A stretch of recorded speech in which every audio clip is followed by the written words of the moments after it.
Well, good day, everybody, and welcome to yet another wonderful edition of the Inworld Review. I say it's a wonderful edition, but of course we haven't done it yet. We're only starting it, so let's just hope it turns out wonderful. It's the 28th of February of the grand old year 2015, and this week, of course, we are coming to you from Metaverse Broadcasting Studios on the wonderful Great Canadian Grid here, fully hypergrid enabled, and we are here to discuss, amongst other things, the hypergrid and various virtual worlds and various technologies that go with virtual worlds. We're open to quite a few sort of things here as we go. So I'm going to be altering the format a little bit today because I'm going to move straight to our guests because, believe it or not, they are in Italy. Both of them, in fact. And I know, because it's 11 p.m. here in the UK, that it's also gone midnight in Italy. So they won't necessarily be with us for the full 90 minutes. So I thought I'd get them sort of in first. We have a number of other subjects to discuss as well, the more serious stuff. But we will just leave that till a bit later. This week, so we can get some elementary stuff in first. Now, first thing, you'll probably see our camera panning out now to our adjacent stage. This is where Tara normally has a little bit of show and tell. Not today, but I do have a tiny bit of show and tell of my own, and we'll be hearing more about this in a minute. You will see that there's a mesh doggy. Exactly what he's doing, you can probably work out for yourself, so I won't comment on that. He is wearing a nice little party hat, as a matter of fact, and he's accompanied on the box by a little mesh snail. Now, we found these critters the other day at the cornflakes build, as it were, which we'll hear about in a second. Interestingly, the mesh texture on this tiny little snail is actually the texture of the sim itself. That sort of coloured checkered pattern is the whole terrain of the sim. And before we move back over to Thirza, we're going to turn the camera to a rather horrific-looking visitor to the sim. He wouldn't even fit on the stage, so he's had to park himself a little bit ways off there. I just think of him as a monstrous insect, but in fact it is a mosquito, but it is a very big mosquito. And this, again, was the creation of cornflakes, as I will abbreviate to briefly before we turn to Thirza. Anyway, I thought you'd like to see that just to get an idea of what we're talking about. I'd had hoped to take Tara over to that sim because it's wonderful show and tell stuff that she kind of likes, but there hasn't been any time. I, of course, saw it with Thirza during the week on our regular Hypergrid Safari, which happens on Wednesdays at noon Pacific time. So I'm quickly going to move over to Thirza and welcome Thirza Ember to the show. Hi, Thirza. Hi, Mel. It's nice to be here. It is indeed. Good to have you. We saw the cornflakes build on Wednesday, and what I found most interesting about this is that, of course, this is all the work of a creator who's no longer with us in the organic world or virtual world, and these items and these wonderful sort of bizarre things—they're not at all realistic, but they are very bizarre—are all his creations, and they are being sort of kept for posterity, aren't they? I thought you could maybe. That's right. Yes, Yeah. Cornflakes Woodcock was a Swedish gentleman who started out in Second Life, but soon got somewhat disillusioned by the Barbie and Ken mentality. So you can imagine he loved me. Of so many of the avatars that you see in Second Life. So he moved over to OpenSim very early on, one of the first to leave Second Life in a way. And his big thing was to make silly things that represented the sort of the sillier side of life and trying to sort of laugh at adversity. And so the idea of visiting his sim was to try and get some of that silliness all over the metaverse, because we went to the sim that's available in Metropolis that belongs to Word from the Wise, who was actually given the sim by Cornflakes just not very long before he passed away. but you can actually visit 2 other places. And if you go into Google Plus, you'll find the Cornflakes Week Hangouts group, and they have all the details there. Virtual Christine, has really gone to town and putting together lots of photos and inviting everybody to get involved. And the idea was just to have a week that is just something that's original, open sim. It's not a hangover or a carryover from Second Life or from the real world. So it's not. It's our Christmas. It's our Diwali. It's our Halloween. Something original for Osgrid and open sim in general, which is really was Cornflake's home. Well, I must say it's wonderful stuff. So I do reckon. It's not at all realistic. It's almost like jumping into a giant toy box. But if you're kind of into this sort of curious thing and want to see the work of somebody who really just did go off on his own limb, then it's well worth a visit. And I wanted to say also that it inspired a lot more work, because Cornflakes was a great one for trying to get other people to build. And there was a big party on Metropolis on Friday night, and everybody made Cornflakes outfits. So you can see quite a lot of films and pictures of that, and you can see all the different people taking inspiration from Cornflakes and sort of carrying it ahead another generation, if you will. Right. Well, it's great stuff, basically. I also talking to Bob Wellman or Welland, I forget it is. Wellman, isn't it, in the week? A fellow Brit, in fact. I didn't realise today, because I had the pleasure of meeting Fuchsia Nightfire as the avatar in real life on Friday, where she's painting a mural, and we were talking about him. I got home and made contact, and we ended up talking for hours. I wanted him to come on today, but unfortunately he seems to be a bit nervous about the idea of television, not to mention the fact he's very busy at the moment. But he also did take me to PM Grid, which has Thirza's actual builds in it, and one of her builds is actually a prototype of this very real life mural she's doing at the moment. It's got the real side of a building at one angle, and it's got the blank wall that is the mural on the other. Fuchsia's done a wonderful thing there. It's really beautiful work. Apparently the people who commissioned it were surprised it didn't look quite so 3D as the prototype. But then if you explain that the 3D was actually in a 3D world, you can understand that. Okay, now the other reason you're here today, Thirza, is that you, of course, are based in Italy.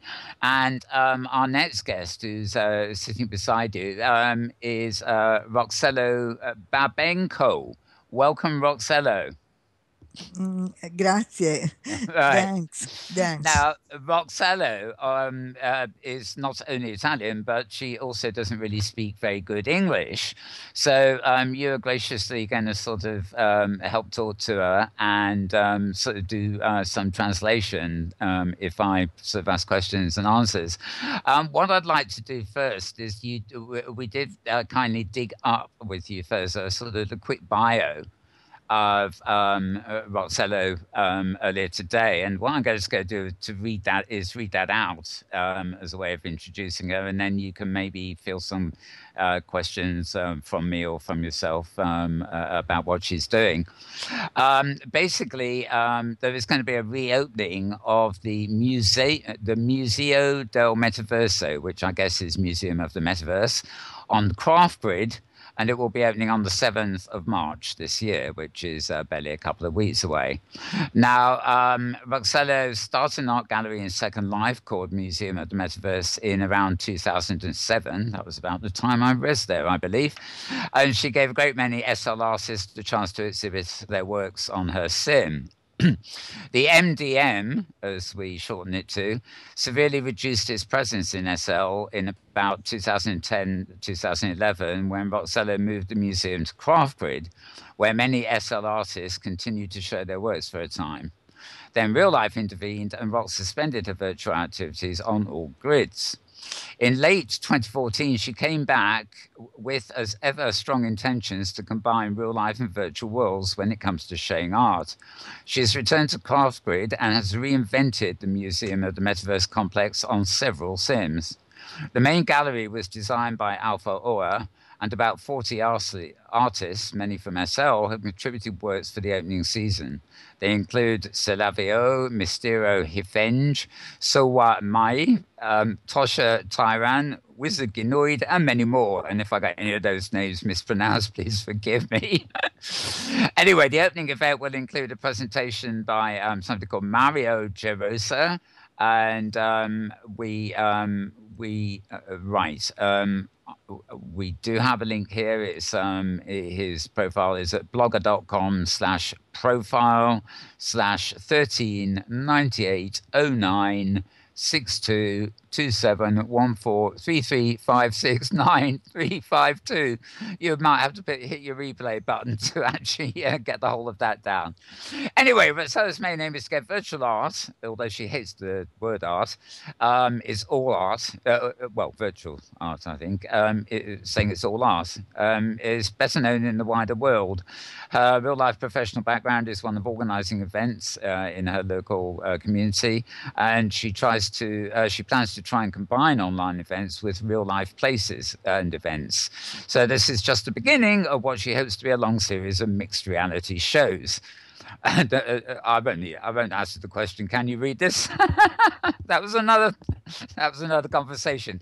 So I've literally read that out verbatim.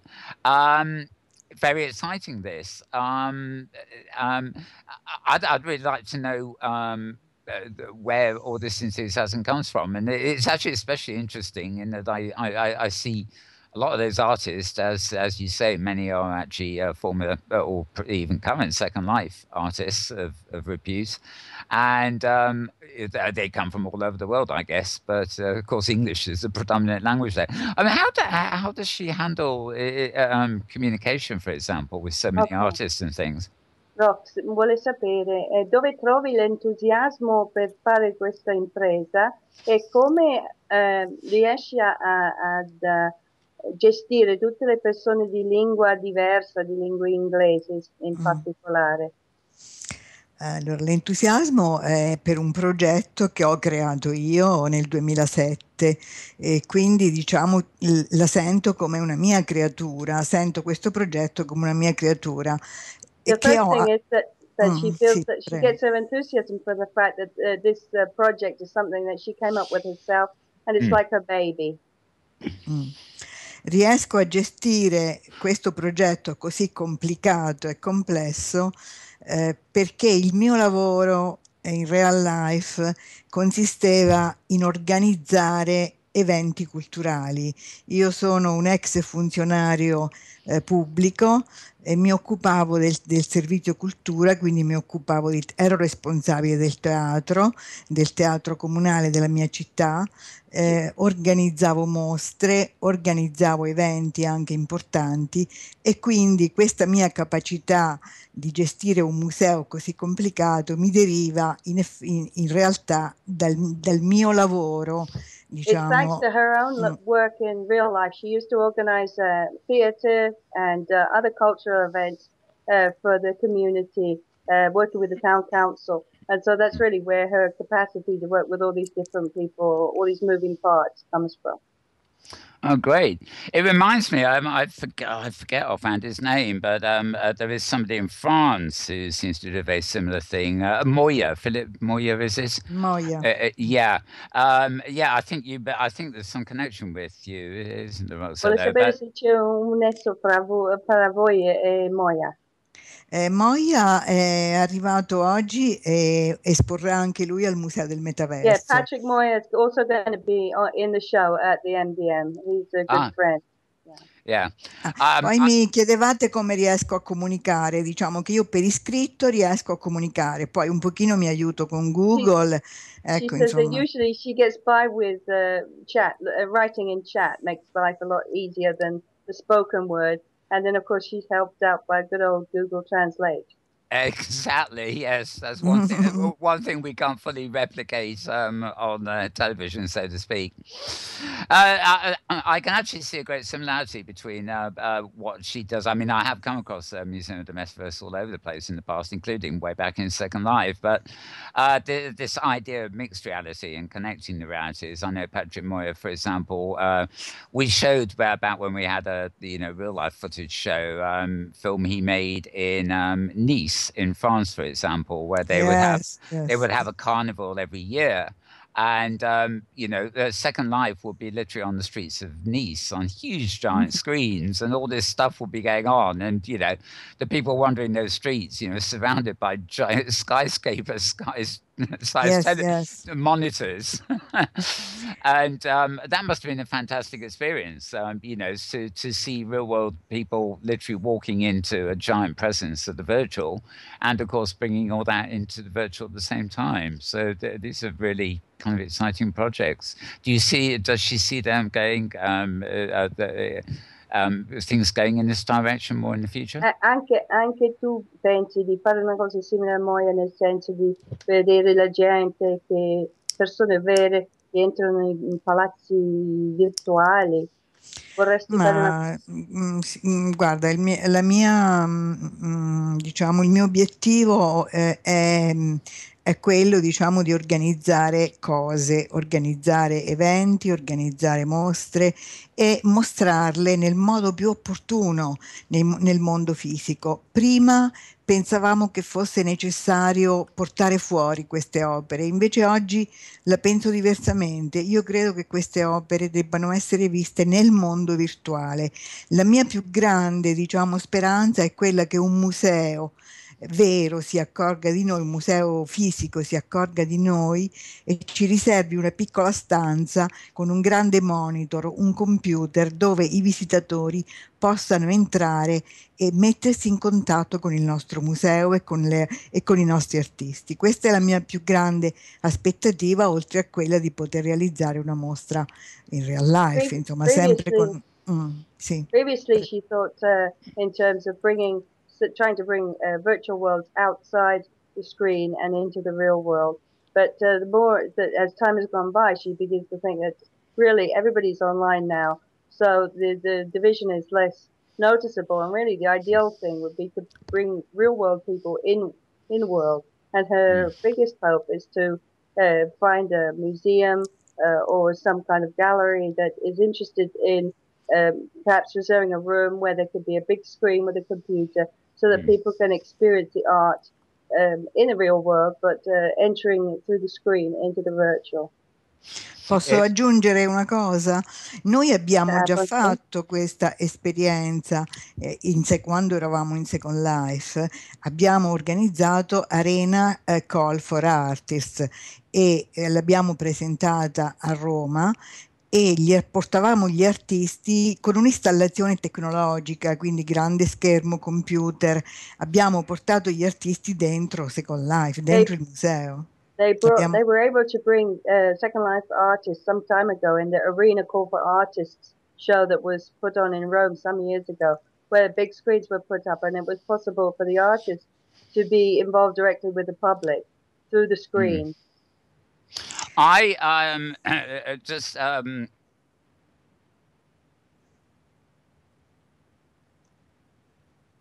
so do you know Safet Widdershins? I said, yes. And Elric. And I said, yes, I put them together.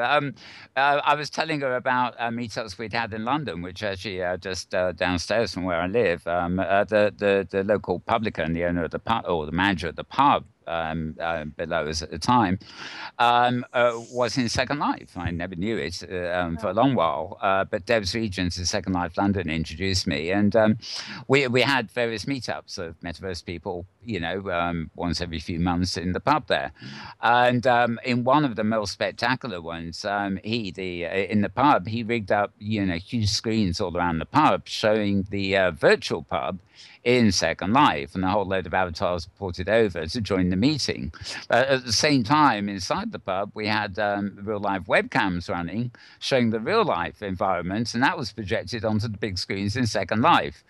So it was kind of flipped order, but you had the two things going on at once. For Second Lifers, they were watching big screens with real life, and for real life people, they were watching big screens with Second Life. And we even managed to have conversations between avatars and real people. It was quite a phenomenal sort of achievement, even though there were maybe 20 or 30 of us in there, and probably about 100 avatars or so, more avatars than real people. But also there's a Chinese artist, architect sort of artist called China Tracy. She had a building in Second Life called RMB City, and she some years ago exhibited at the Serpentine Gallery here in London, and I went along to meet her. And the theme was the new pavilions, the idea of virtual spaces, amongst other things, because it covered other things, was a good example of the pavilions of the future, pavilions being communal meeting places, basically. And it's quite remarkable because she had a lot of computers set up, no giant screens, but just setups of the interactive build there. And people who had never heard of Second Life were pouring along to this seemingly prestigious art venues, sort of eyes open in awe. And I remember actually sitting down at one of the workstations and actually literally teaching a whole crowd of the attendees what Second Life was and how to use it. And they think, oh, I know what I'm doing when I go home. I'm going to download this thing, So I think there's great potential there, for real world participation. And I think when you're actually able to show people this sort of thing in real life, especially at a public venue like that where it's promoted as art and something to see, it's a great way of actually promoting the metaverse, let alone what you're actually doing. So how does she feel about that? Come ti senti? It's not too long. Pensando all'esperienza che Mala ha raccontato adesso, la sua esperienza incontrando persone del mondo vero in Second Life, e poi ha scoperto ad esempio che il signore che gestiva il pub sotto casa sua era anche lui una persona che si trovava in SL. Quindi come ti senti? Come immagini questi incontri tra persone, artisti o no, che non hanno l'esperienza di mondi virtuali, quando incontrano persone nel mondo virtuale? Ma guarda, io ho incontrato molte persone conosciute in internet, che se vogliamo è virtuale anch'esso. I've met a lot of people that I met on the internet, if you want to say that's virtual. Non ho mai avuto problemi, perché io ritengo che internet e il mondo virtuale sia un'estensione della mia vita, diciamo. Per me è realtà, è reale anche quello, è una parte della mia vita. Everything is real for me. It's if I meet somebody online or I meet them in the street, it's still a real person to me. It's part of my life. Oh, absolutely. And in fact, if I can add, I actually met Rox in real life just over 3 years ago. And at the same time, another friend of ours from Second Life was down to meet Rox as well. And we ended up getting married. So that was snowy. So, yeah, there's no difference. Yeah, it is. I mean, it's like all the digital tools of our modern age, really. I mean, we have to think of them as tools. And, we are real life people using these tools. It's not, the tools it shouldn't be dictating to us. We should be using the tools to express ourselves. Sono utensili, l'internet è solo un altro utensile che si può usare nella vita. Internet come Second Life, come quello che, insomma, come i mondi virtuali sono strumenti, e dipende soltanto, diciamo, la loro, dipende da come li usiamo, no? Perché magari li usiamo per giocare e li usiamo invece in modo più creativo. Io cerco di usarlo in modo più creativo, ecco. Or you can be using it in a more creative and more useful way. But they're still just all tools. Exactly, yeah. Well, I realise, Ross, I won't be able to fully comprehend the rest of the discussion. It would be great if you could hang around Thursday, because there are some interesting things I'd like to bring you in on. However, at the end of this show, normally I sort of go to all our guests and sort of ask them to say if there's anything exciting sort of happened in the recent week, or anything exciting coming up they want to get in, and possibly you could tie that in with anything else she wants to tell us about the opening on March 7th, isn't it? Sì, Rox, vorresti raccontare per finire cosa sta per succedere? Quali sono le tue notizie? Sì, allora stiamo per inaugurare, la cosa più importante che sta per succedere è l'inaugurazione del museo, che avverrà il sabato 7 marzo alle ore 21:30 ora europea, 9:30 PM. E alla presenza... The most important thing is that the Museum of the Metaverse is going to have its big inauguration, and that's next Saturday at 9:30 European time, so that's 12:30 Pacific. Sarà presente Mario Gerosa, che penso che conosciate tutti, in quanto Mario Gerosa fu il curatore della mostra Rinascimento Virtuale a Firenze nel 2008. Quella mostra... sì, prego. Mario Gerosa is going to be there. He's going to do a presentation, and he actually is a professor of architecture, and he did a big show back in 2008 in the city of Florence, talking about virtual and real architecture. How interesting! I went to a session with Philip Rosedale a couple of years ago here in London at the Tate Gallery, the Tate Modern, and he was doing exactly the same thing. I forget the chap, he was interviewing him, but I'm sure he's English. But they again were covering architecture, and Philip was mostly showing examples from Second Life and places of architects actually using the virtual world to architect. But then I remember throwing in a few questions about architects who aren't just using the virtual world to prototype real world architecture, but are actually using virtual worlds to create whole new architectures that would exist virtually. And I found the parallels and the differences between those two threads to be really quite interesting. Yeah. So, yeah. Okay, well, I think so we can get on with the discussion now. If you would thank Rosanna very much for being here. Per essere presente, per avere tanta pazienza con noi. No, ma ringrazio molto voi, ringrazio veramente voi dello spazio che mi avete concesso e della cordialità con cui mi avete accolto e presentato. Grazie infinite. It's been a pleasure. Okay, well, I think I know the grazie bit. Thank you so much, and maybe I wish all the very best of luck for the opening, which will actually collide with this show next week by the sound of it. But we'll get over there and visit the Sims, and maybe hope to see you again on a future program. Absolutely. Una cosa, ringrazio. Una cosa ancora, voglio ringraziare moltissimo la mia amica qui presente che mi sta veramente assistendo in questo momento in alcune cose molto importanti che stiamo facendo. Ecco, un grande ringraziamento a Thirza per la sua vicinanza. Grazie Thirza. That's just a thank you to me. Sorry about that. Okay, absolutely wonderful. Right, well, do hang on to us for as long as you can. Let us know if you're going to disappear, and we'll try and make sure the camera is not on you when you do the disappearing trick. We're trying to be polite here, as it were. Okay, so folks, back to why this is all funny. I suddenly seem to have an interface interfering with me. There we go. Right.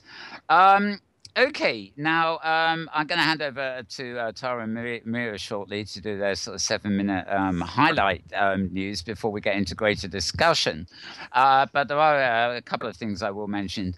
We did like feedback, be it on Google Plus or anywhere else for this show, by the way. Somebody was actually talking to me in the week and said, I wish you put the guests on first so that I can listen to and watch the program and then sort of idle off afterwards for the stuff they don't want to hear. But of course, I'm sure somebody else will come up to me and say exactly the opposite. Oh no, keep news at the top of the program. However, there are a few interesting things that are on the radar here. I'm not going to go into any direct links today, but I'm going to pass. Well, it's not so much a comment, but it's just a statement, I think. Some weeks ago indeed, we had a chap called Adam Time on the program who is doing amazing work, literally churning out an OpenSim, Hypergrid, and occasionally Second Life based news bulletin every day. Although I have taken to calling it the Adam Time Show because there's a mixture of opinion, a lot of that, and destinations, and indeed some news, as he sees fit. It's a personality-driven show. There has been a lot of controversy about this show. I see my job as getting information out there. In other words, if there's a show online, it doesn't, as long as it's presentable, I don't really mind. I can't watch everything myself.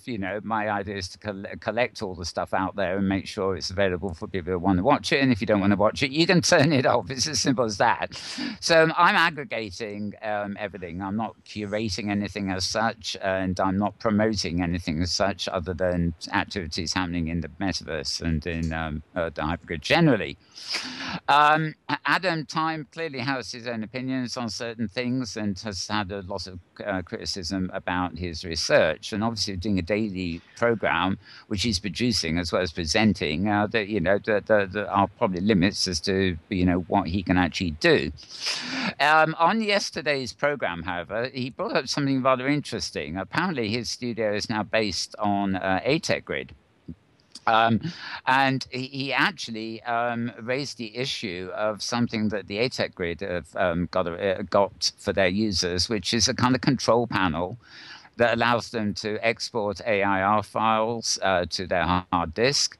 And as I understand it, the comment is that somebody who's an ATEC resident who has this control panel can literally take anything they bought anywhere on the hypergrid, or any freebies they got for that matter, and back up that inventory offline, then upload them to a new grid at a later point where they appear to be the owner of all that content. Now, this is something I have always known that grid hosts can do. Here on Great Canadian Grid, for example, I thoroughly trust Roddy Mackey not to get up to any kind of mischief on that front, although we have had stories endlessly from time to time about other grid owners who've been either less than scrupulous or actually just very innocent and let other people do it. This is all topic for discussion. However, I have now got, I was hoping Roddy might actually join us today, but he hasn't. He's actually the CEO of the Great Canadian Grid, which is where we have our studios. And he did actually announce this morning that he loves his grid, his job, and everybody else, saying he can't sit back, and even though he may scare some of his creators off the grid, he really has to say something. And he says whistleblower Adam Time, meaning that Adam Time has revealed this really, has announced a deal with ATEX Console on their website. He's not against other grids by any means, but he is protective here of the Great Canadian Grid and its residents and its creators. And apparently, if you are on ATEC, you have a console page that allows you to save your AI inventory, basically, to your hard drive. And the problem, as I just said, is that you can buy or get anything from anywhere, bring it back to your ATEC sim, and then quite literally download the inventory to your hard disk, regardless of wherever it come from. And because this is available to end users, rather than just grid CEOs and grid techies. Everybody says to me, this is a prime example of a good copy bosser program, and it will not be tolerated here, meaning here on Great Canada. And as of today, basically, this grid that we're broadcasting on now has banned any, well, I think the language is a bit here. We are banning any hypergrids made here from ATEC grid, and we're also banning ATEC grid users from coming here because basically of what this facility that grid provides can do. In other words, they could buy something here, take it back to ATEC, and then make a copy and upload it and sell it. I missed that part. Right. Okay. I'm sure you're coming to this, Maria, in a minute.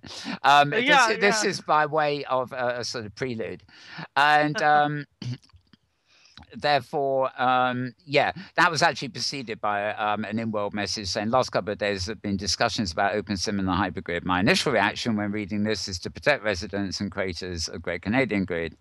In doing so, I understand I may have compromised relationships with other grids. This was not my intent, and I apologize if my actions on this matter have created that and should have been dealt with in a different manner. But as owner of CGG, I'll continue to support my residents and creators to what I feel is their best interest. Now, there's another appendix to this story. It's nothing like breaking news on the day you're broadcasting. It now appears that ATEC Grid have taken down or basically switched off this control panel. They don't have very friendly things to say about Adam Time, but they have accused Adam Time of giving out misleading information. That wasn't the purpose of the control panel, and that isn't quite what it does. And as you can imagine, the saga's going on. We're going to get all this OpenSIM nitpicking again. I do tend to agree with Robert Mackey that it's worrying. If there is something around here that effectively is a copy bosser, it's worrying. I expect the CEO of my grid to have something like that, and it's a matter of trust. I trust Roddy Mackey very, very much indeed. That's why I chose this as a grid to be on. All right, now, can I explain what happened here, please? Sure. Yeah. Okay. We'll go straight to Maria and come to Sarah in a minute. Okay. Yeah, Maria, fire. There's something called an open grid. An open grid allows people to connect home-based regions. Open grids have been around since the first day of OpenSIM, and if you connect a region to an open grid, you are the god of that region. You have access to its database, everything. You can give yourself god powers, you can save your inventory, you can save the entire region. This has been around since day one. Anything that somebody takes to an open grid can be exported. And this has always been the case on OS Grid, Craft Grid, Franco Grid, a Westworld Grid, Metropolis Grid. Any open grid that allows self-hosted regions will allow people to save their entire regions or save their entire inventories. Okay? So this is not new to ATEC Grid. This has been around forever, since the beginning of OpenSIM. So what closed grids do is they keep you from taking anything at all off the grid. And this is like Inworlds or Avanation or Second Life. They're totally closed. And what other grids do to deal with this is they have filters. So some things can be taken off the grid and other things can't.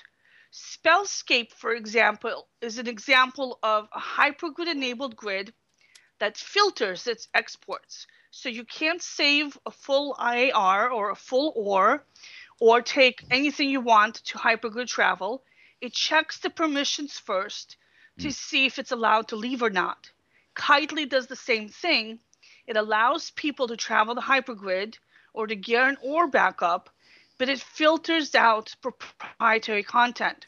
So a grid owner has three choices. They can either be fully open and allow all content to travel in and out, including AR backups and OR exports. They can be fully closed, close off all the exports, close off all the hypergrid travel, or they can be in the middle with filtering. ATEC grid was set up as an alternative to OS grid as an open grid. As an open grid, it means everybody on it has the potential to save their stuff. The question is, does this harm content creators? My argument is that if you are a crook looking to steal content, buying this content and then saving your inventory is, first of all, something you've always been able to do, with or without ATEC. Second, it's a long way, hard, difficult road to stealing content when you can just take a copy bot into a big shopping mall on Second Life and steal everything you see without having to pay for it first. So if you are a copy botter, stealing these things like one at a time by taking over around the hypergrid is the slowest, most expensive way to do it. If you're trying to protect your grid against copy botters, first of all, your grid is not a target for copy botters because your grid doesn't have much stuff on it. Copy botters go where the stuff is. This is the thing of criminal activity anyway. I mean, it's like any other business. It's got to be cost effective. And, everybody knows there's copybot technologies out there, but ideally they're just not cost effective because it's going to be more work to steal than to buy. The main reasons people take inventory backups or backups isn't so much to steal content because you get your whole inventory. It's a kind of a overkill. It's to have a backup in case something happens and say the grid crashes, or to move your avatar from one grid to another grid, which people sometimes do. So you can argue whether or not somebody should be able to do that or not, but in many countries it falls under fair use to have a personal backup just in case, or if you're leaving one grid going to another. And content creators who really don't want their stuff to be exported or saved can simply distribute their goods only on closed grids and filtered grids. So closed grids are those that are off the hypergrid. There's about 100 of those. And filtered grids are those like Kitely and Spellscape that filter out the proprietary content so people can hypergrid travel, but only with some of the content, not all of it. If I'm not mistaken, most of Great Canadian Grid is actually that kind of grid limited. Yeah. Exactly. So ATEC Grid was not doing anything untoward. They were doing the usual stuff that any open grid does, just making it slightly more convenient for its users. Which, by the way, users who have been getting hosting on any open grid have often had this management panel. So I get Dreamland hosting. I have one-click or an IIR backups, and I've had those for years. If you have ZetaMex hosting, then no matter where your grid, no matter what grid you attach your region to, again, you can only attach to open grids. You can save your entire region, make copies of it, give it away to people. This has always been a feature of OpenSIM of all the open grids. ATEC is not doing anything untoward. It does not help with content theft because there's much faster, easier ways to steal content than this. It lets legitimate users make legitimate backups on open grids. If you don't want your customers to make backups, simply go to a closed commercial grid or a filtered grid.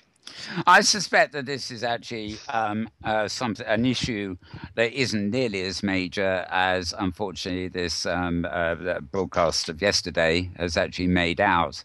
But I think it's just something we need to be sort of aware of. I mean, I know, for example, here on Great Canada Grid, both my sims here are backed up every day. So there's an all backup made every day. so that I can save to yesterday, I can restore to yesterday or the day Yep. before, that kind of thing. So that all that exists, and presumably that includes AIR. And I do know that when I brought my reaction grid estate up to the region that's south of here, in fact, my sort of private region that's not, it's quite public, but I call it my private estate.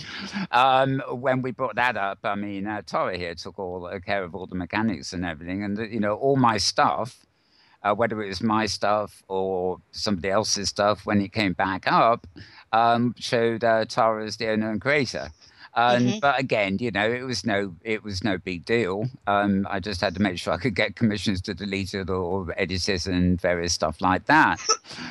You know, that is an inevitable part of archiving. You know, we do that with all our files. We back up, and and then we restore when we need to restore. This has nothing to do with copy bossing or any kind of criminal activity. And, you know, I do believe that you know, if you want to avoid crooks, then just make the work of being a crook harder than the work of being somebody being legit. And actually, after I was getting into all this thing with everybody this morning, I noticed you did have a link on Hypergrid Business about it too, which I posted, but I haven't read myself yet. So, you know, this will probably sort itself out. But once again, although I do often like or even publish Adam's Daily Show on YouTube, I'm doing it for comprehensive information purposes. I'm not, I do realize that some of what he says is contentious, and even I have had cause to pick a few faults in things. But you know, their personalities are different, and he runs. Maybe he need a disclaimer: these shows do not necessarily represent the opinions or policies of the Malburns management. Yeah, I am twittering this because it exists, not because I approve of it or disapprove of it. That kind of thing. Yeah, exactly. Indeed. Yes. Okay, well, let's get on to other news and stuff, and then a bit more discussion. So, first of all, I'm going to hand over to Tara for her various take on the week. So, over to you, Tara. Thank you. And I was just my parting shot on that particular subject is. Not only does the item have to be takeable, it has to be worth taking. Yes. Yeah. I mean, you know, and that really, I think you've got to cut to that chase. You know, somebody going to break into a house that's full of trash? Is somebody going to try to copy bot and sell items that were created 5 years ago before the era of mesh and all? I mean, there is, when you look around OpenSims, there's an awful lot of very primitive stuff around. So, and I mean primitive in the you know, in the sense of it's not the sort of, it's not what's possible to create now with the tools as they presently are. And that's not to say some of it isn't magnificent, but somebody has to see that as having commercial value, of being sellable, and sellable in enough quantity to be worth stealing. Oh, so, that's a great point, Tara, because there's no places to sell stuff in OpenSim. Yeah. The Kitely market does a really good job of checking stuff for stuff like that, and they hold your money for a while to make sure that it's not stolen content. There's freebie shops, but they've all been switched over to Linda Kelly content because nobody wants to get sued. So if you're stealing a whole bunch of stuff, where do you go to sell it? You go to Second Life. You go to Second Life. And if you're going to go to Second Life to sell the stuff, you might as well just start there and steal it from Second Life instead of trying to go around the OpenSim grids, finding that one gold nugget in a grid full of, like you said, primitives, and then taking it back to Second Life to sell it. It just really makes no practical sense. But crooks are dumb. Crooks can sometimes be dumb, so maybe there's a dumb crook doing that out there. I'm sure there's probably a dumb crook born every minute. to paraphrase whoever it was that said that, Roger. I suspect 99% of crooks are pretty dumb, in my opinion. Although I appreciate there is a 1% who probably as intelligent as multinationals, but never mind. Right. Okay, anyway, carry on. To move on from all that, and to hit a few points from that other grid from Second Life. First off, in apropos the upcoming Virtual Best Practices in Education Conference, Linden Lab has a thread going at the moment aimed at educators, specifically asking them, are you an educator seeing positive results from using Second Life? We'd love to hear from you. Please join us on this education forum thread to share your answers to the following questions. What educational organization do you represent? How do you use Second Life in your educational endeavors? Most importantly, what positive results have you seen from using SL? Anyway, so any of you educators who are out there who are using Second Life, who feel like participating in that, you can hit the official Second Life blog to find the link, or go into the community forums, and you want to go to the People Forum and then the SLEDU thread, and you'll find it there.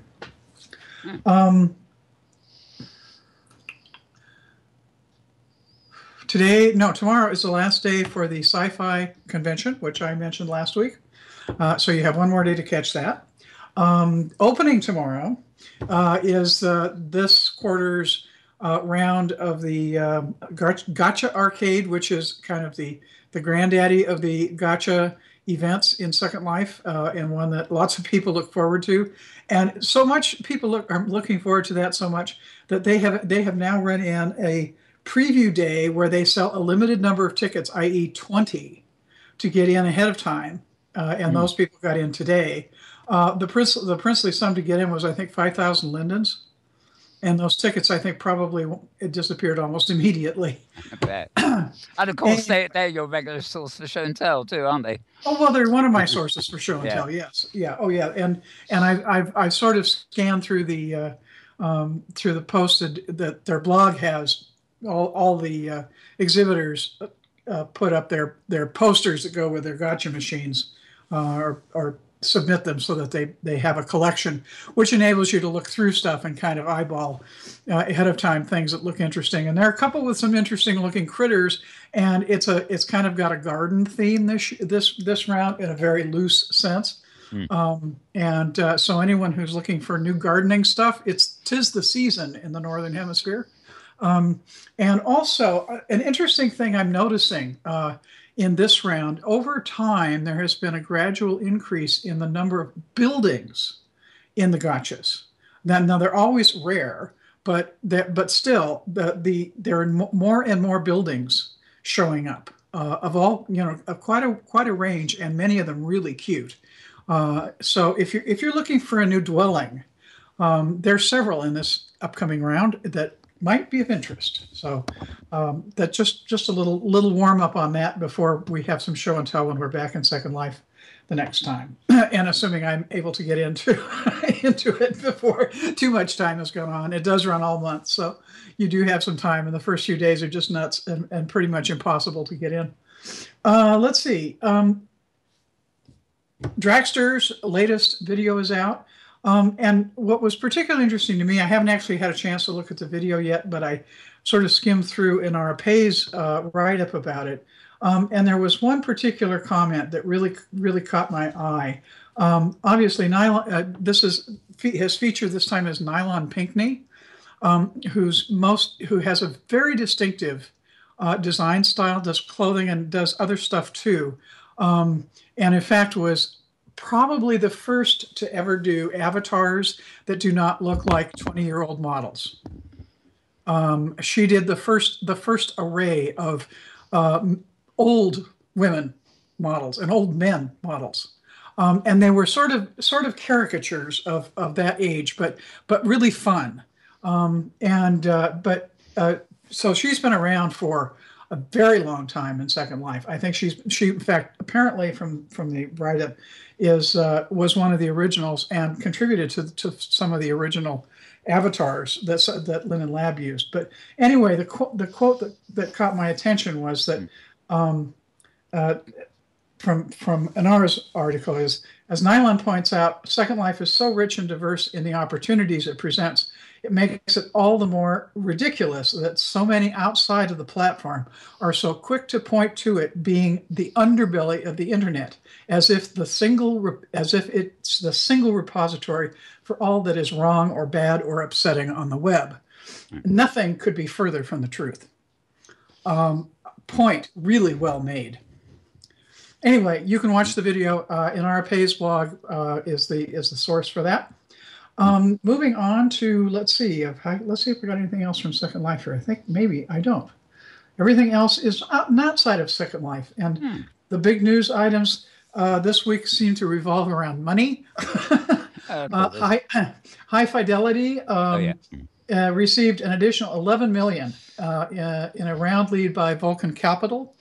Vulcan Capital is the investment company founded and run by Paul Allen, now the owner of the Seattle Seahawks, amongst other things. Is this the chap who's the co-founder of Microsoft too? Yes. He? Yeah. Right. Yeah. Paul Allen is as well known around Seattle as Bill Gates himself is. And just as rich, just not quite as noisy about it. I must say, earlier in the week, there was yet another video online from High Fidelity, and because I was going to mention this anyway, so I'll just butt in that the avatars have improved tremendously. It really was a very good video. Yeah, well, I was just going to get to the fact that there's a video regarding this up there. This is the second time Vulcan Capital has made an investment in VR technology recently. They're part of a $542 million round of investment in Magic Leap. And the probably noteworthy about this is actually the largest bit of venture capital that High Fidelity has gotten. Their previous rounds, they had a 2.5 million round in March of 2014, and someplace else here I had the other figure. Anyways, so it's a good thing. And also on the money front, there is a dev jam that's been a VR innovation jam that's connected with Oculus. Time to create the best new games, apps, and experiences for the Gear VR Innovation Edition. They have a pool of $1 million to be split between two tracks, one for VR games and the other for VR experiences and apps. The various deadlines on this run between April 13th and May 11th, with winners announced in June. And for more details, I had a link. Where did I have the link? Phooey. I'll come back to that. Yes, I'll find the link for we'll come back later. Yeah. What was the other thing here? Oh, okay. And the other thing was interesting that's money related, and only vaguely related to VR, but certainly picks up the gaming end of things. Based on some super data research, customers spent almost twice as much on the top 10 digital items on PlayStation 3 and PlayStation 4 than they did on Xbox One and 360 in January. So PlayStation is still wiping Microsoft's. Even without PlayStation Home, that's interesting. yeah. That's anyway. Anyway, I thought that was kind of an interesting item. And my last item, as we were mentioning education earlier, and Immersive Education Club has recently opened in Kansas, Southeast Kansas. Immersive Education Development Creative Computing Club teaches computer programming, game development, and design to area students between 4th and 9th grades. Club projects include game design, game development, robotics, Minecraft modeling, and virtual reality. So it's interesting as kind of one of these ongoing things taking place out in the education world, which we're going to see the results of down the road a ways.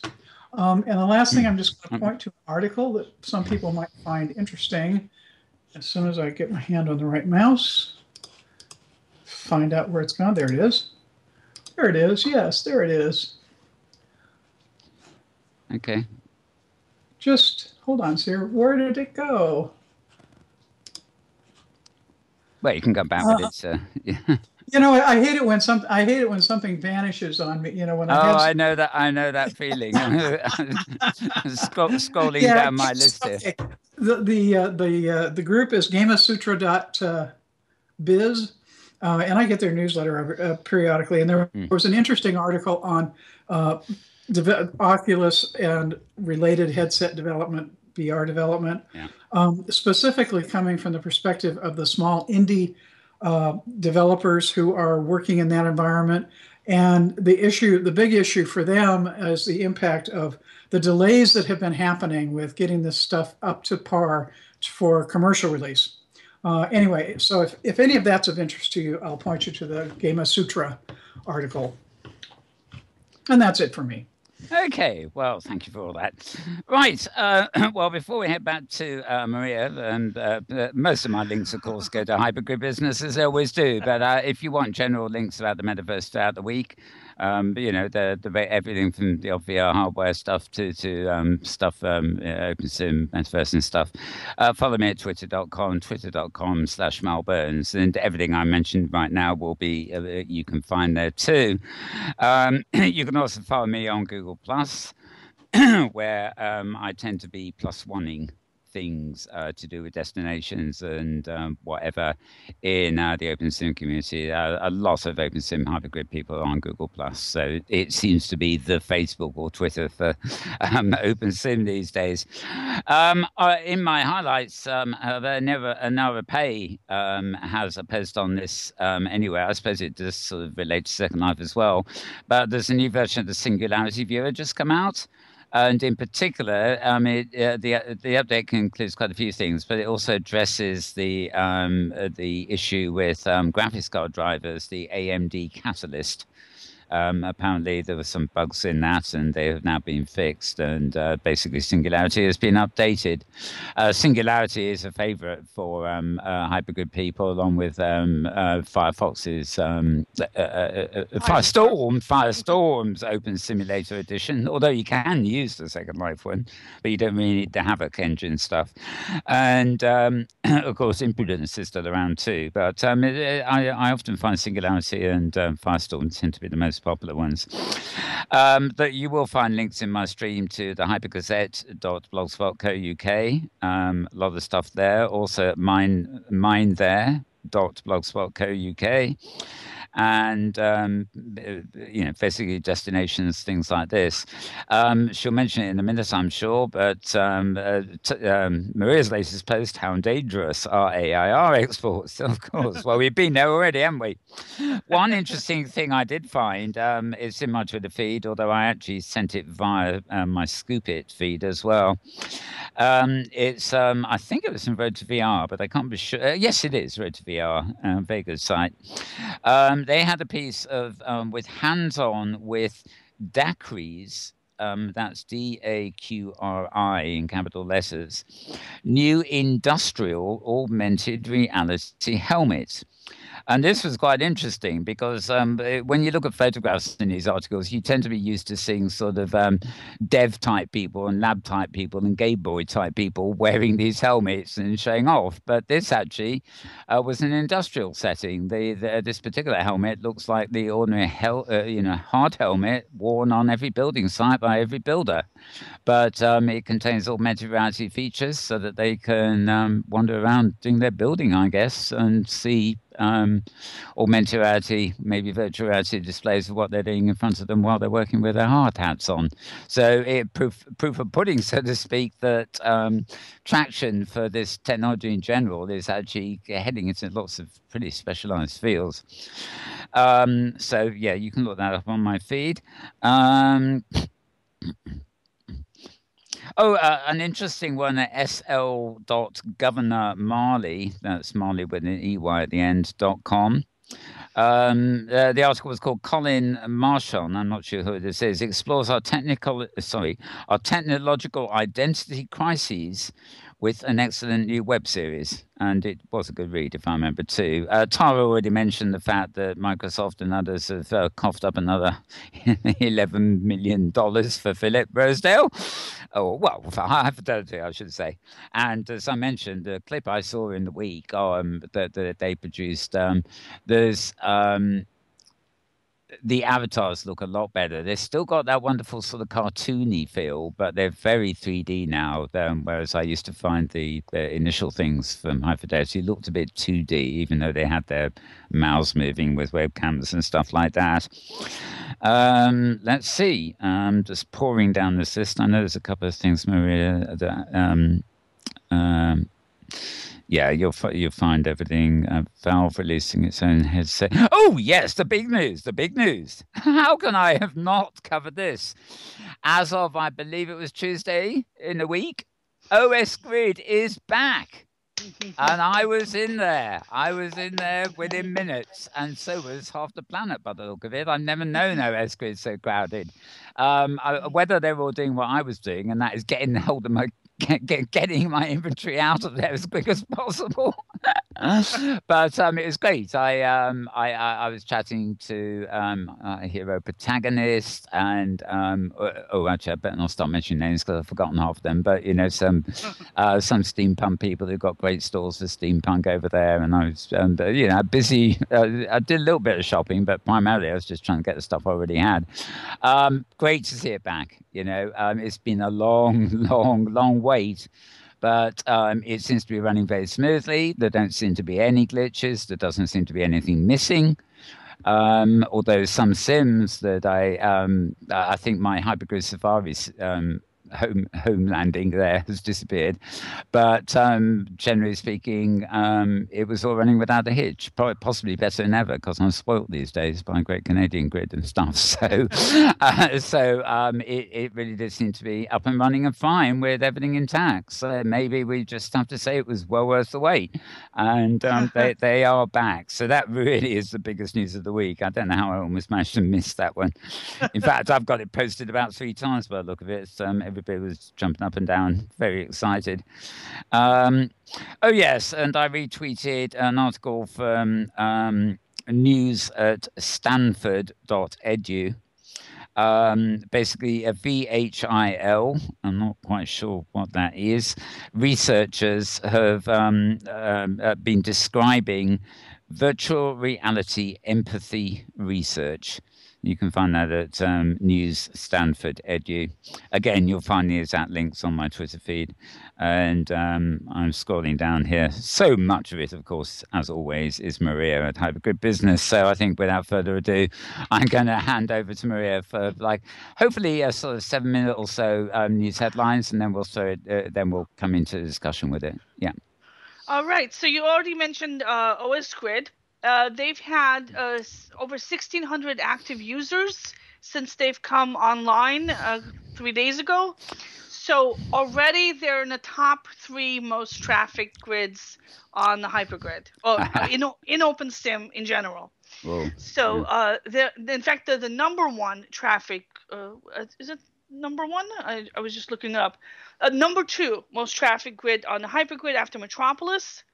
So that is going to be the big question next month is who are Metropolis people going to go back to OS Grid after having moved over to Metropolis when OS Grid came down.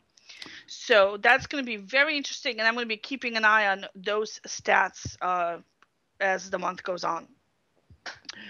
We should have Melanie from Avanation on here to talk about. She was really did a lot of work in getting OS Grid up and running, even though OS Grid's a competing grid.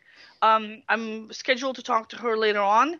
She basically wrote a lot of code for them, set up the clusters, did a whole bunch of the actual work that involved in getting the databases up and configured and talking to each other and all that stuff. She's on my list of people to approach. So if you are actually talking to her, ask her if she fancies coming on next week. I will ask her. Yeah. So definitely worth it.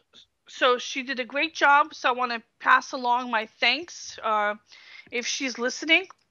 Some other good news. I just noticed this. Here at Hypergrid Business this month in February, we have passed 100,000 page views for the first time in our history. Yay! Last month in January, we had 90,000 page views. Normally, we have between 40 and 60,000 page views. So this is it's pretty exciting for us. It looks like interest is picking up. So I want to thank you to our loyal readers for spreading the word about Hypergood Business and coming back and reading more articles. I know from the retweets of me and stuff like that, you really do get a whole load of retweets and stuff like that. And there are some people who just like publish links to 3 or 4 blogs, and yours is always up there in them. Along with Linden Lab's own blog. The new Evanation grid, Everyworld's grid seems to be up and running for the previous days. So let's keep our fingers crossed, knock on wood, it stays up. It's a miracle. It's been up for a week. Somebody broke the string in the yo-yo. We have quite a bit of hardware news this week. WizDish has announced how much money it's going to cost. It's going to cost around $600. WizDish, the OmniVirtuix, and the Cyberynth Virtualizer are all in the same price range, $600 to $700, and they all look like big plastic frisbees that you put on the floor, and you walk on them in your socks or in special shoes, and you're kind of sliding along them. And it's an omnidirectional treadmill, so you can run while wearing a headset in any direction. So not a price point for households yet, unless you're a really big VR fan, but something that I can definitely see showing up at video arcades. So I'm looking forward to seeing that and trying one of them out when it gets to my local mall. I'm going to skip over the briefs. I'm going to skip over the overviews. While we're talking, something I've got open here, which I always forget to open, is Google Plus. Where I'm making other links, and interesting post here for today. Actually, Tyler Adam posted that crowdfund settlement news and next public meeting info. Apparently, they've agreed to pay a bounty of $1,200 to Dahlia Trimble for a code fix on the II Look At bug. That was my next article that I had pulled up. Oh, right. Okay. And it's quite funny. I read about this and I thought, well, yeah, great. But I didn't really see its importance. But apparently it's very important to people. She's been given that much money. Yeah. It's very important. So they pledged $2,000. And what they decided to do was give her $1,200 for the work she did so far, and save the other $800 in case there's bug fixes and other improvements that need to be made on this code. Okay, right. So, very nice job of Dahlia to fix it. And what it means is that moving vehicles and animals can follow avatars around better or something. So apparently this was really needed for some people, and they were very glad to have it, and they needed it enough to fork over several $100 each.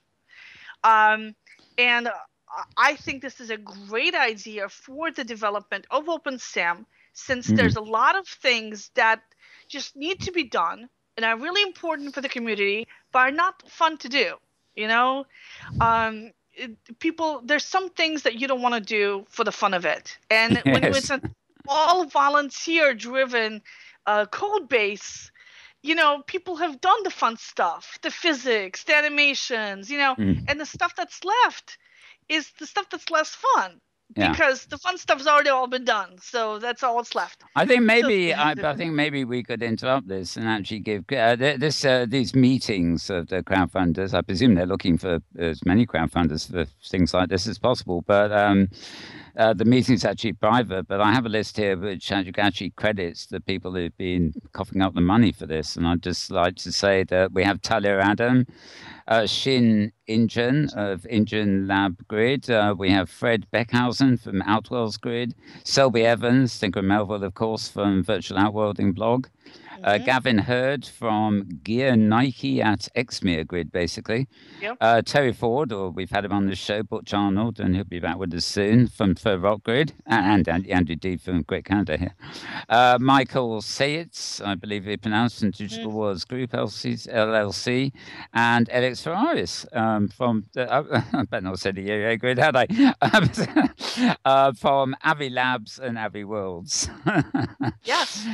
So thank you a to big those shout, guys. yeah, a big shout out to those guys for setting in motion, a great way of doing things. Yeah. And there's a really cute animation that Fred Beckinson has posted, which I have up on the website, of hummingbirds following this weird-looking avatar around. Very adorable. Very adorable. Talking of videos, Nebadon, one of the OpenSim people, and of course behind the scenes on Earth Grid too, he had a video up that I caught today, and I have to admit it's not the most exciting piece of video you ever saw. It's probably, he is a developer after all, but it was actually demonstrating OpenSim running on good old Raspberry Pi, the new version of Raspberry Pi, and doing a very good job of it. You can pick up these things for about $40, and they're more than capable of running an OpenSim server for you. Beside the point. So we have a press release that came out from an analyst research firm that said that there's going to be 55 million headsets sold in 2020, with an inflection point coming next year for virtual reality. So if you need some numbers to back up a business case to your funders, so there they are. I wouldn't necessarily believe those numbers because who knows really where they came from. But if you happen to need some numbers, there you go. One of our freelance writers contributed a piece on a review of Ready Player One. It's a book that's currently in the process in development of being turned into a movie. And he had some ideas that he would like to see in the metaverse that he was inspired by from the book. We had and then the one thing that I really liked was this Indian real estate company that added support for virtual reality, and they're using Google Android apps. The Google Cardboard on the Androids. And I really love this. This is really, really exploding the use of virtual reality for marketing in a consumer-oriented focus, getting everybody into virtual reality.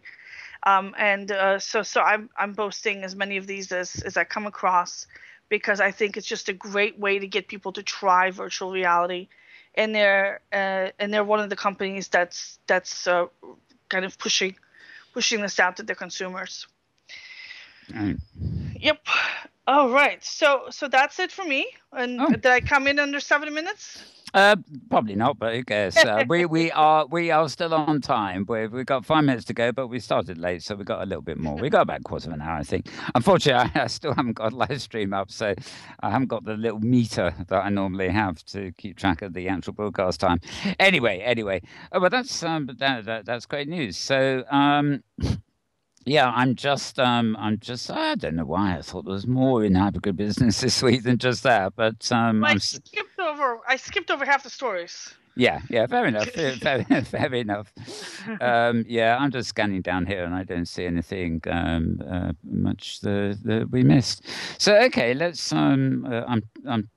I'm talking while I'm reading my iPad. Very naughty, but the idea is to actually get a brief overview of what's going on. Actually, before we do that, I keep forgetting we have Petlove here, of course, who is filming us today. Welcome, Petlove. Who will no doubt be mute.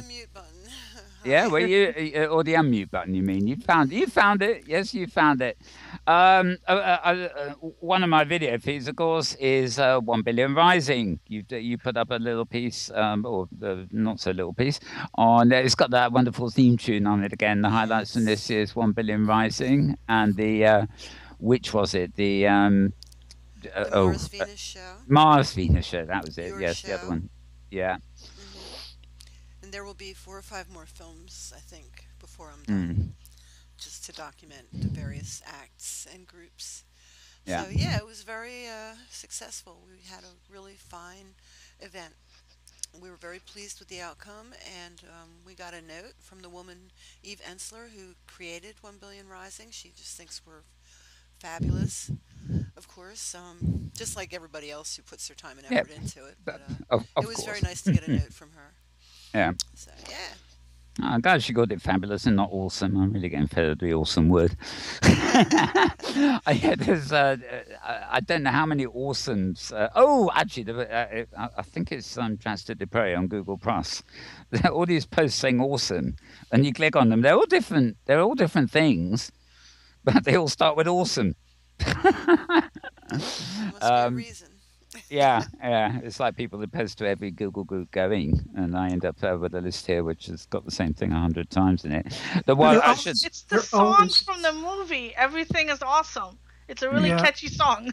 Yeah. Well, it's one of those words that there always seems to be one or two that creep into the English language that everybody uses until they're absolutely dead. Until they're sick of it. Sick of them. Just I sick know. of Well, it was really cool, for an awfully long time yes, until it became, time. but then it became bad. Well, sick means something is fantastic now to the millennials, right? And don't forget awesome sauce. That's a wonderful word. Mm-hmm. Awesome sauce. Awesome sauce indeed. All right, that's it for me. All right. Just to plug a few people, Daniel Voyager's blog, of course, we haven't plugged this week, but the last two posts of him have been his picture adventures at the sci-fi convention, which, as Tara mentioned in Second Life, is closing today. Talking of Mr. Awesome, Drastic Dupre, I mean. He has a new video up this week, which is part of the World Builders series. That's the one. That's the Nylon Pinckney one. Yeah, indeed. That I referred to earlier. Right. Yep. So, lots something there. And believe it or not, I'm scrolling down this thing and I'm thinking, there's a whole load more that we had to get in, and I can't find anything that we haven't really covered that's important. Here's one. Island Oasis is celebrating its 4th anniversary. Given how often grids go in and out of business, I think that it needs to be celebrated. It's March 1st. It's a closed commercial grid, and it ranked as the top grid in some of our reader surveys as far as community and overall griditude. So we're definitely worth visiting. They're going to have some games and festivities and DJs and all this other stuff on Island Oasis. Great. And of course, we have something. Oasis link here.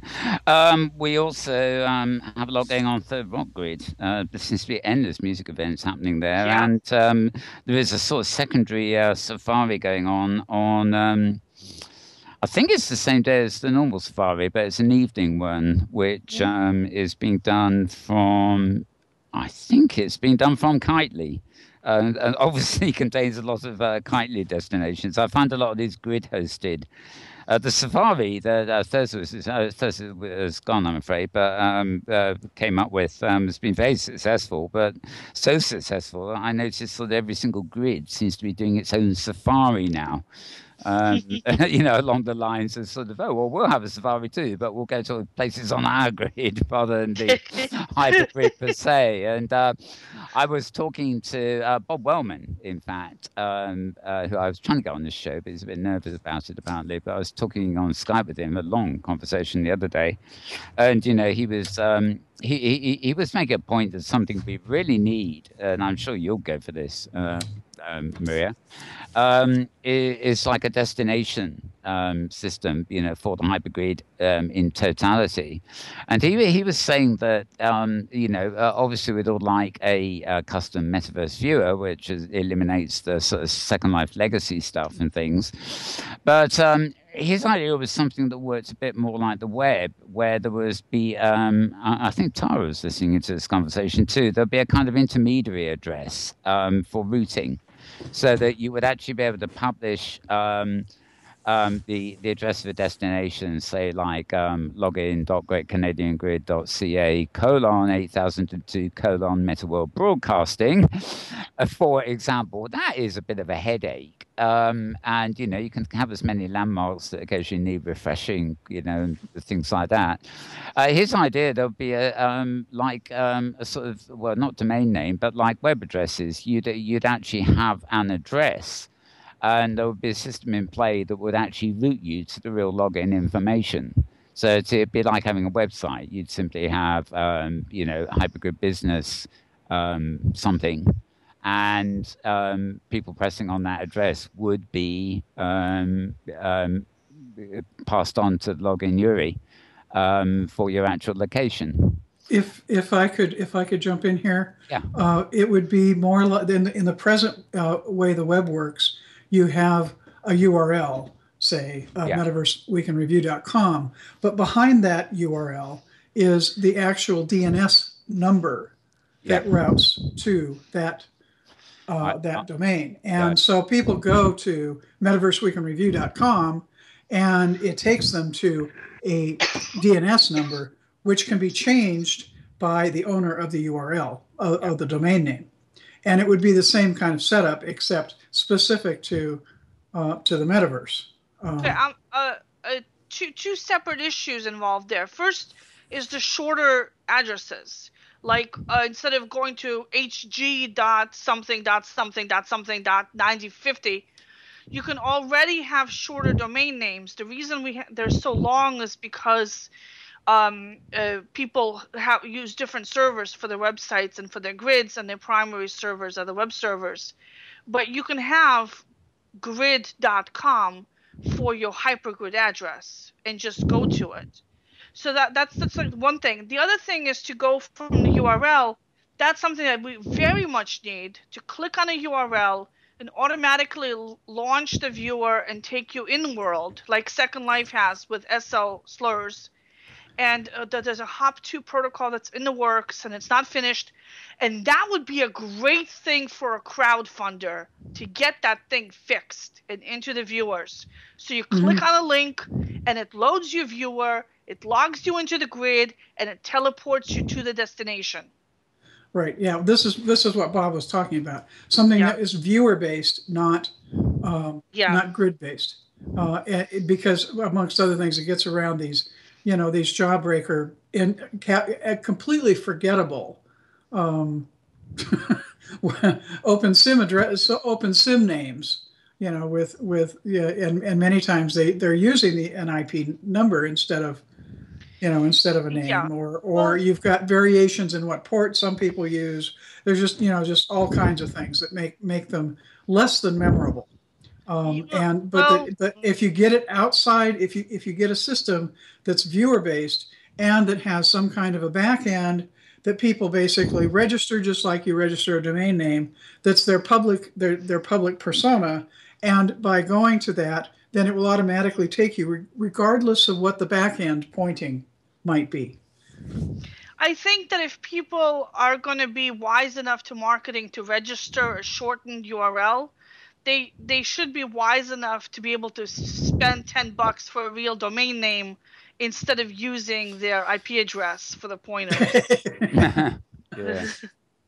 So I think that's something that's a hopeless cause. There's certain kinds of people who really don't care about making life easy for the users. I guess what I'm saying is that part of what Bob was talking about is a system that is not based on URLs, that is not based on web URLs, that is specific for enabling bookmarking and landmarking in the metaverse, in the hypergrid, that just simply does not exist now. That is dependent on the grids themselves rather than being viewer based. And so that's what he was talking about. I think it's a brilliant idea, and I'm hoping that Mel can do a little interview with him at some point and have him talk through it. And I think you'd understand it better. But I think he's onto something. Yeah, my conversation with him was really interesting, and I got the pussy. He was a bit private and didn't want to talk, but I mean, he was chatting away for hours. I thought, I should just be recording this as a show. I've sort of, I'm planning to reboot the Crossworld show in the near future. I already have the first show planned, and I think he will be the second candidate for that. So that'd be good. Now, I did earlier on when Tara was talking, say, here's another one about money. And of course, I knew there was something I'd forgotten in my headlines, and that is the Great Canadian Grid here now has its own money system in place. Although apparently you can exchange with another well-known system called Podex, and you can actually, if you're on Great Canadian Grid here, you can go and grab a sort of vendor machine so that people can tip you or pay you for goods and stuff like that. So it's it's an independent paying system for virtual worlds, basically, but it is also the standard currency on this grid. So presumably, if you've got money somewhere else, you need to go to somewhere like Podex to get the Great Canadian currency if you want to come here and buy stuff in all the shops that are now being built. But it's always good to see the economic side of things being despite the variations, being made as compatible as possible, so that you can, transfer virtual currencies, between different providers to get your stuff. So you don't just pick up freebies; you go out buying stuff too, which is for many people what it's all about. It's a commercial grid. Right. Well, I'm just slipping down Google Plus here, and I'll just so many Hypergrid Nights is another one, as opposed to Safari, which is promoted by. I think that is promoted by Nara Malone of Nara's Nuke. But there are so many. I would recommend anybody who's watching this program who isn't already on Google Plus. I'm sure everybody in the planet has used Google at some point or uses Google Mail. All you have to do is press a button somewhere to actually join Google Plus, which extends your Google account into a sort of social network. And you will not believe how many OpenSim-based communities there are on Google Plus. I've got one open now called OpenSim Virtual, but it's there are far many more specialized ones. In fact, I suspect every grid's got one of its own, and you can choose whether to get notifications or not. But if you've ever doubted how much is actually going on OpenSims and the hypergrid in general, just one glance at everything related to OpenSim in Google Plus will get you going. It'll probably take you quite a while to even build up a great inventory of content, so to speak. One I've got here, which is a blatant advertisement actually, but it seems to be quite good, was from 2 days ago. Leslie Van Kessel, who's been on the show before from Tangle Grid, they're doing a newcomers offer where you can actually get free parcels. You only get 500 prims, but they're 3,136 square meters. And apparently they got 32, or they did have 32, I should say. Maybe they've all been gone, available. So if you're looking for a cheap deal on parcels, go to there. At the moment, I don't think anybody offers anything cheaper in terms of regions than over here on Great Canadian Grid.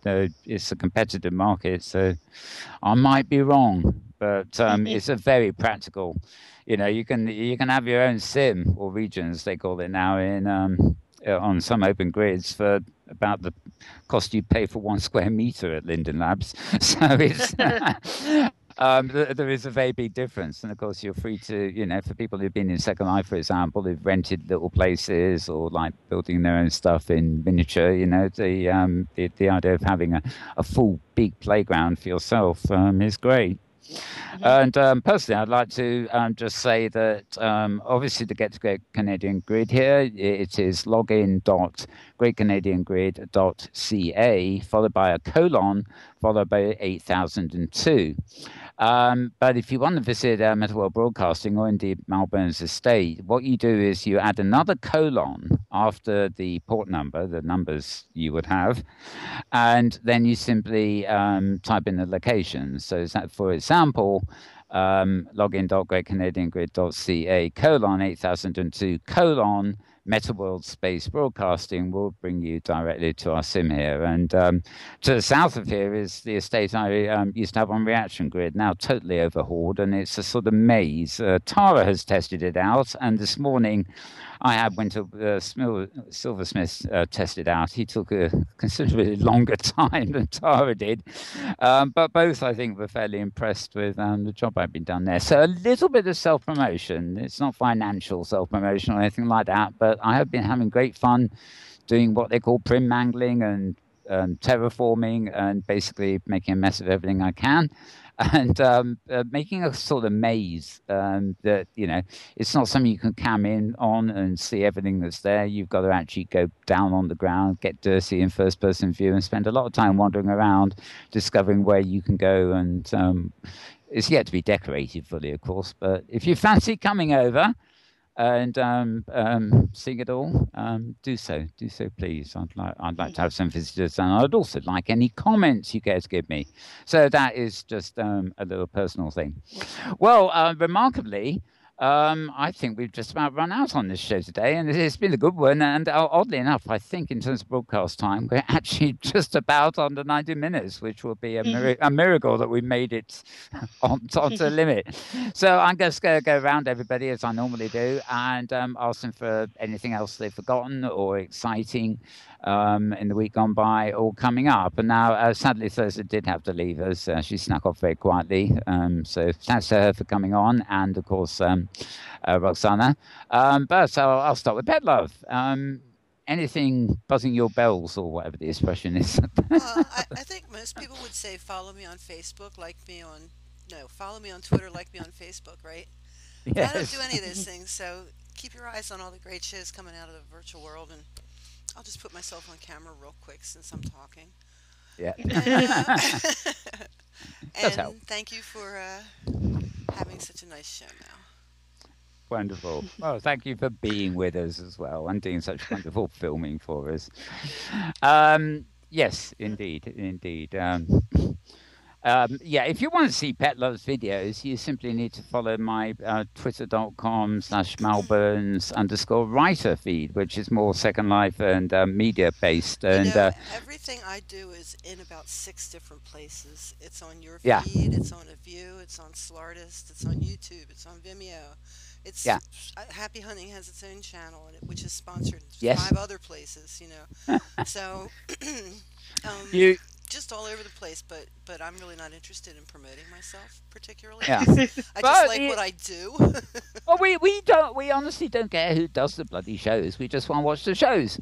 Ha ha. That's pretty much the size of it, isn't it? But that's fine. I'm joking because you do a wonderful job. Sure. But I'm just making a point of one possible. They can be guaranteed to find links to all these shows we're talking about. If they follow that feed. So, okay, well, that's great, and always great to have you here. Maria, anything unsaid and closing thoughts?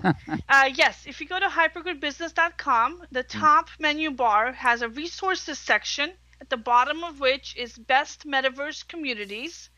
It currently lists 66 different Google Plus communities that have a combined total of 10,000 members. So definitely, and it sorts them by popularity, and OpenSim Virtual is the place to start. And of course, as I mentioned last week, the adult metaverse community is the fastest growing. No surprise there, then. I must say it's quite remarkable because, a lot of Second Life people, for example, are on Facebook. You even got a button in Second Life to Facebook things, although I keep Facebook completely separate. In fact, it doesn't even... It's the real name thing. Second, with Facebook, you never know how long your account is going to remain active. With Google Plus, they came out last summer and they deliberately said, we're not going to have a real names policy. And they made an official statement. Facebook still hasn't done that. They're like, okay, you can be your authentic self, like if you're a drag queen. It's like, but who do they you think can't they have are? an avatar name. Who do they think they are? They're an advertising platform. God. Yeah, I mean, I'm in the last 2 weeks, I have finally realised that Facebook is totally unmanageable. I get my feed of links from Facebook through Flipboard on the iPad. They no longer come in. I get messages from Facebook via Facebook Messenger. And if I go to Facebook and want the messages, it actually forces me to load the other program to read them instead of giving me them in the main interface. The only place I can read anything incoming in Facebook is to actually load Facebook's app. In other words, all their connections to other apps no longer seem to work. They seem determined to keep you in there. This is one of my favorite rants. I've been ranting about this for 2 or 3 years. Get this. In the same couple of weeks I've been having problems getting my feeds off them, they have been sending me 3 emails a day saying these are possible people we think you will like on Facebook. and almost all of them have pictures of people who are avatars.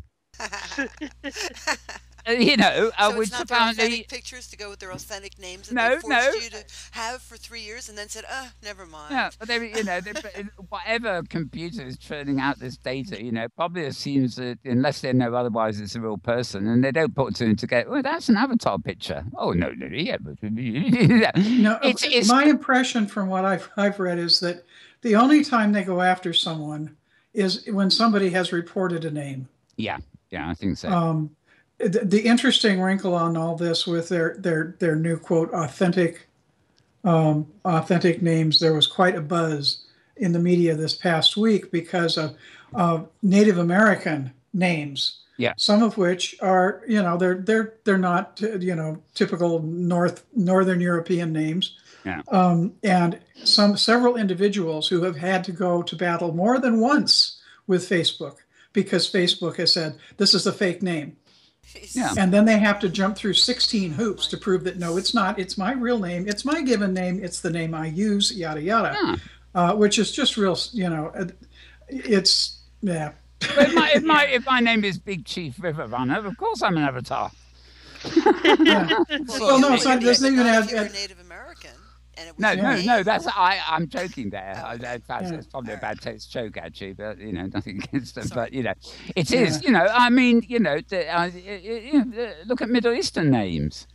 You do get, you know, the Smiths and the Joneses recurring quite a lot, kind of thing in those places. But you know, some of the names are so alien. You know, to even pronounce in English, that, you know, I could quite see a Facebook engine saying, this isn't human, it's not a name in our Western dictionary, you know. I don't like, I really don't like Facebook. You know, I don't even know anymore whether the things I post to Facebook are even going out. I just know that nothing's coming in. And for so-called the social network, they're meant to be passing me on links to all my contacts and getting my attention. The fact that they're not the links aren't coming in seems to be a major hiccup. The only attraction for you, and so.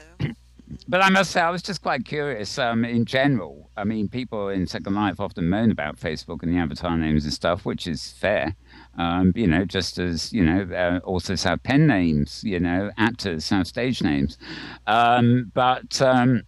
it was, but they're still with Facebook, if you see what I mean. And Linden Lab's got a button that makes you Facebook and whatever, and people tweet, but very little of Second Life activity I see is actually on Google Plus. I know Linden have a Google Plus account and stuff, but on the conversely, when it comes to the hypergrid and OpenSim, everybody seems to be on Google Plus.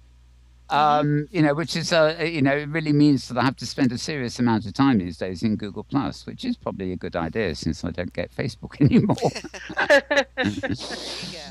Anyway, Tara, your closing thoughts. Well, just one little another anniversary that got by this week that didn't get mentioned. Mal Burns, his Second Life Res Day was the 23rd. He's now 8 years old as an avatar. Son. You didn't tell me that. You're meant to be my reminder system. Yeah. I miss it every year. And after, well, I miss mine too because it doesn't jibe with when I actually logged in for the first time. I mean, now you mention it, I do remember it was sometime in February, but I can't. So when am I? 27th? Yesterday. That was yesterday. No. It was the 23rd, I think. Oh, okay. Well, thank you everybody who came to my Wednesday Twitter feed without me knowing it. Happy belated Res Day. Okay, well, what can I say to that? And I'm still res, but I'm on a different grid. And yes, it's a second. When is my hypergrid res day? That is the question. Not You quite can't that even long ago. remember what day it is, Mal. Forget all these Res days. This is true. This is true. I wouldn't strain my brain on that. Of what value are memories? I just look them up in my archive. There you go. When I need them, if I need them. Okay, well, we'll call it a wrap there. Thanks everybody who's here today. My guest, Rosanna, God, I've forgotten the second name already, from Craft Kid and Museum in the Metaverse. Thank you indeed to Thirza Ember for, despite her flu, she's getting over it, I think, but coming in to translate and also give me a little bit of background on Cool Place. And yes, and of course, thank you to Petlove. My pleasure. Thank you. Thank you to Maria Korolov. Always a joy to be here, Mel. Headlines, as always, there at metaversebusiness.com, or indeed do follow Metaverse Business on Twitter as well. Or indeed Meta Maria with a few extended links. And thank you, as always, to Tara. Thank you, Tara. You're most welcome. So we're going to call it a wrap. I'm not going to dare look at the clock. I've probably now extended to 95 minutes. But there you go. It's a very good morning and a good afternoon and a good evening, or indeed a good tomorrow, depending on wherever and whenever you are.